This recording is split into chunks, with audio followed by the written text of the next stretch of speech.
दोस्तों, आज की कहानी है मैं मेरी बेटी के सपनों के साथ कोई समझौता नहीं कर सकता। दोस्तों, कहानी शुरू करने से पहले अगर आपने चैनल को सब्सक्राइब नहीं किया हो तो कर लीजिए ताकि आपके पास पहुंच सके हर नया वीडियो। भाभी, आपने जोया को आज ऑफिस से छुट्टी लेने को क्यों नहीं कहा? अब कम से कम ये तो कह दो कि पिछले दरवाजे से आए लड़के वालों को ड्राइंग रूम में बिठाकर रूसी भी अपनी भाभी के पीछे पीछे रसोई में आ गई थी। जोया की बुआ रूसी ने अपनी भतीजी के लिए रिश्ता सुझाया था। लड़के राहुल के पापा सरकारी अफसर थे और राहुल भी एक नामी बहुराष्ट्रीय कंपनी में काम करता था। रूसी के अनुसार राहुल के लिए लड़कियों की लाइन लगी हुई थी।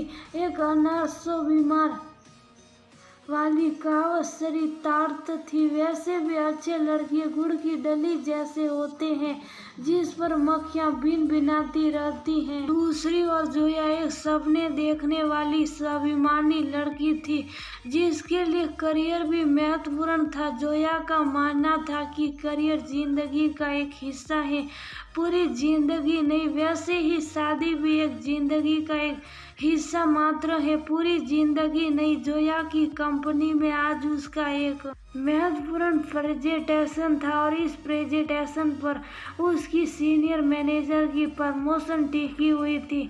आज का दिन जोया की प्रमोशनल और पर्सनल दोनों ही जिंदगियों के लिए महत्वपूर्ण साबित होने वाला था।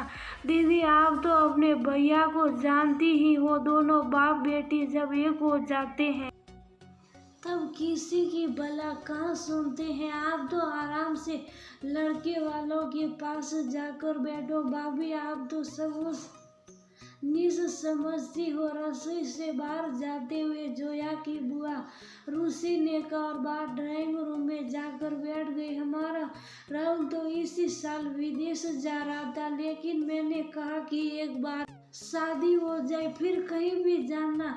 लड़के राहुल की मम्मी का बदस्तूर अपने बेटे की तारीफों के पुल बांधना जारी था। अरे, ये तो बहुत ही अच्छी बात है, रूसी ने कहा। रूसी जी बता रही थी कि आपकी बेटी मिर्जा भी कई छोटी छोटी कंपनी में नौकरी करती है। वैसे तो हमें अपनी बहू से नौकरी करवाने की जरूरत नहीं, लेकिन जब रूसी जी ने त्रिशा की सुंदरता और सुंदरता की तारीफ की तो हमने भी सोचा चलो अच्छी पढ़ी लिखी लड़की है तो हमारी सोसाइटी में और राहुल के साथ विदेश में आसानी से एडजस्ट कर लेगी। राहुल की मम्मी ने अहंकार से जोया के सर पर घर पर सरसरी नजर डालते हुए कहा। जोया पिछले दरवाजे से घर पर आ गई थी और उसने अपने मम्मी पापा को अपने आने की सूचना दे दी थी। मैं जोया को बुला देती हूँ, जोया की मम्मी ने कहा और जोया को लेने चली गई। बहन जी, लेकिन जोया की नौकरी तो यही है और आज तो उसे प्रमोशन भी मिल गया। जोया के पापा ने उनके सामने आकर बैठ चुकी जोया की तरफ देखते हुए कहा, अरे भाई साहब, लड़की नौकरी करे या छोड़ दे उससे क्या फर्क पड़ता है।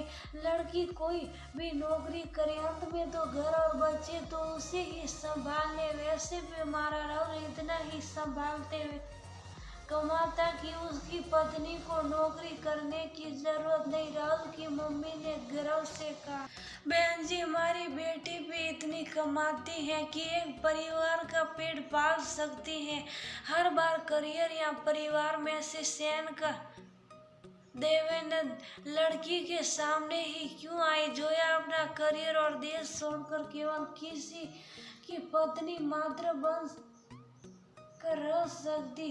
जोया के पापा ने जोया की आंखों में उमड़ते सवालों का जवाब देते हुए कहा, आप अपने बेटे का रिश्ता कहीं भी करने के लिए स्वतंत्र है। मैं मेरी बेटी के सपनों के साथ कोई समझौता नहीं कर सकता। जोया के पापा ने दोनों हाथ